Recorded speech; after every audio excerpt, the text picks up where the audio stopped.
തുടർച്ചയായ സ്വർണ്ണവില വർധനവിന് ശേഷം ഇന്ന് സ്വർണ്ണവിലയിൽ ഇടിവ് സംഭവിച്ചു.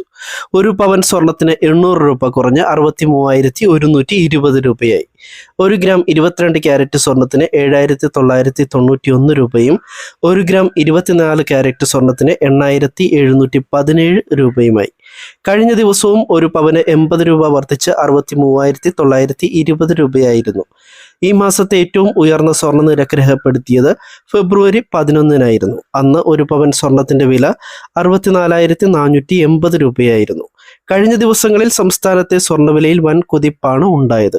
സുരക്ഷിത നിക്ഷേപം എന്ന നിലയിൽ വൻകിട ഫണ്ടുകളും വിവിധ കേന്ദ്ര ബാങ്കുകളും ആവേശത്തോടെ സ്വർണം വാങ്ങിക്കൂട്ടുകയാണ്. ഇന്ത്യയിലും ചൈനയിലും വിവാഹ സീസൺ ആരംഭിച്ചതോടെ സ്വർണ്ണ ഉപഭോഗം കൂടിയതും വിലയിൽ കുതിപ്പുണ്ടാക്കി. അമേരിക്കൻ ഡോളറിന് ബദലായ ആഗോള വിനിമയ ഉപാധി എന്ന നിലയിലാണ് സ്വർണത്തിന് പ്രിയം ഏറുന്നത്. ഇതോടൊപ്പം ഡോളറിനെതിരെ രൂപയുടെ മൂല്യത്തകർച്ച മൂലം ഇറക്കുമതി ചെലവ് കൂടുന്നതും വില വർധനവിന് കാരണമായി. 24 ക്യാരറ്റ് സ്വർണ്ണക്കട്ടിയുടെ വില കിലോഗ്രാമിന് 87.3 ലക്ഷം രൂപയിലെത്തി. അമേരിക്കൻ പ്രസിഡന്റ് ഡൊണാൾഡ് ട്രംപിന്റെ വ്യാപാര തീരുവ യുദ്ധവും ചൈനയുടെ പുതിയ സാമ്പത്തിക തന്ത്രങ്ങളും സ്വർണ്ണവില ഇനിയും ഉയരുന്നതിന് കാരണമാകുമെന്നാണ് കരുതുന്നത്. നിലവിലെ ട്രെൻഡ് തുടർന്നാൽ ഫെബ്രുവരി അവസാനത്തോടെ ഒരു പവൻ സ്വർണത്തിന്റെ വില 65,000 രൂപയിലെത്തിയേക്കും.